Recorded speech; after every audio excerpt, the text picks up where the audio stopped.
Hello, friend. This is Ryan Hicks of TalkToProfit.com, and today we're talking about sales and why high-pressure sales doesn't work anymore as a selling tool. You know, in the past, people just wanted to get the sale, and they would try to manipulate people and pressure them into buying whatever they were selling. The idea was never to help that person out. It was to get the commission. It was to get the sale. But as humanity has advanced, that stuff could work on some people, but for the most part, most people aren't going to fall for it. They've seen enough of it. There's been so much exposure to it. It's not like the old days where people didn't see selling ideas and selling concepts 24/7. But on social media, there's ads and they see things and they're getting numb to being sold to.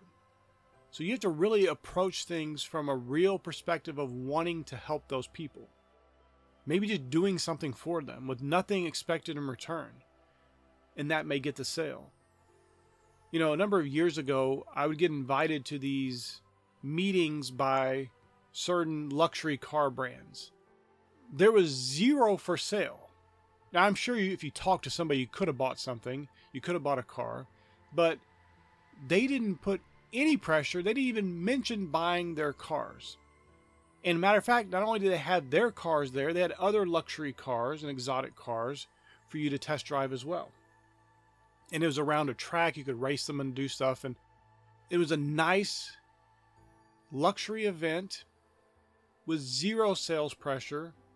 They just wanted to do something good for their customers and potential customers. And they understood that high pressure sales doesn't work on most high net worth people because they have sales teams. They know sales tricks and tips and all this stuff. And they're not going to fall for that. So they just legitimately provided value for their customers and potential customers in this nice event. And it was just luxury all around. Didn't cost anything, of course. And no pressure to buy their cars. Hey, you want to drive this new car? You want to drive this other brand's car and compare it with ours?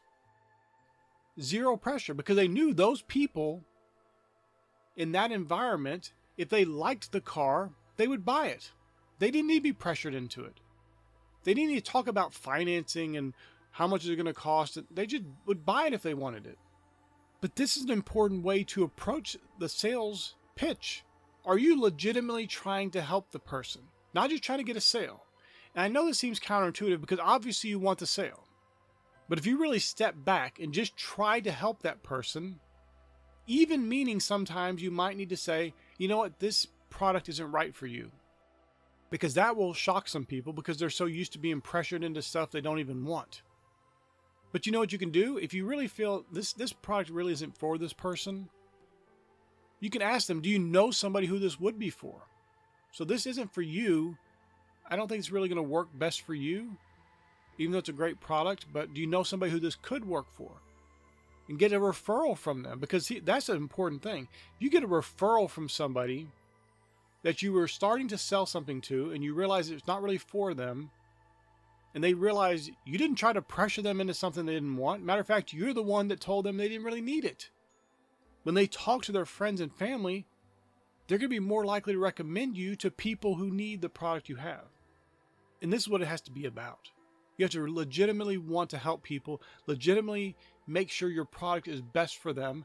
And an important thing, which should be obvious but is really not today, you have to be selling something, whether it's a product or service, that is actually good, that you actually believe in. Preferably that you actually use.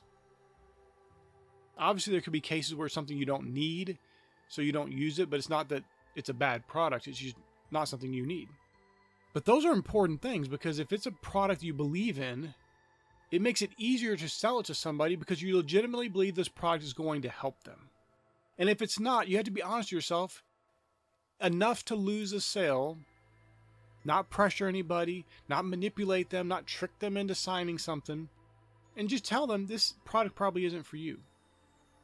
Sometimes, and this is not a way of tricking them into it, but just sometimes legitimately when you tell somebody, I don't think this product is really for you, it makes them want to buy it even more. The psychology of selling is very strange, and people are strange. Obviously, they don't act and respond logically. It's emotional based. But your heart needs to be to selling that person because it's the best thing for them, because it's going to help them. It's going to be a blessing to them, not just so you can get the sale.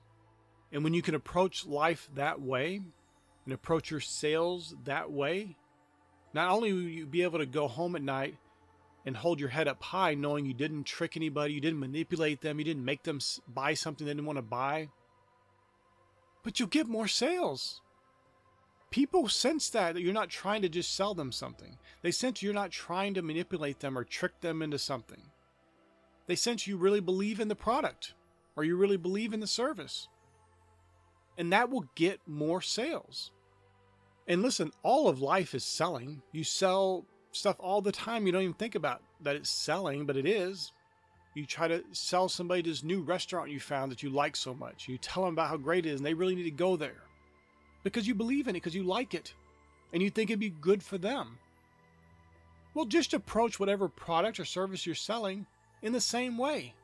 What would you do if you found that restaurant, or if you found this new hiking trail, or if you found whatever it is that is really good and you want to share it with your friends and family?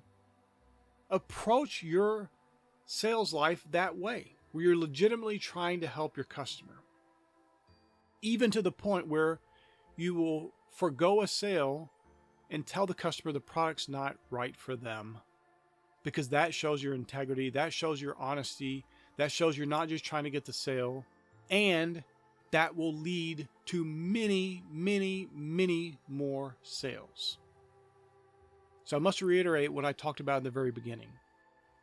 The days of high pressure sales or tricking people or manipulating them into buying something from you are long gone. Yes, you could find someone who would fall for that. But is that really how you want to live your life? Is that really how you want to make your money? I don't think so. So find a product you believe in, find a service you believe in, and sell it because it's going to help your customer and is going to be a blessing for them. My friend, I pray this is a blessing for you. May God bless you richly.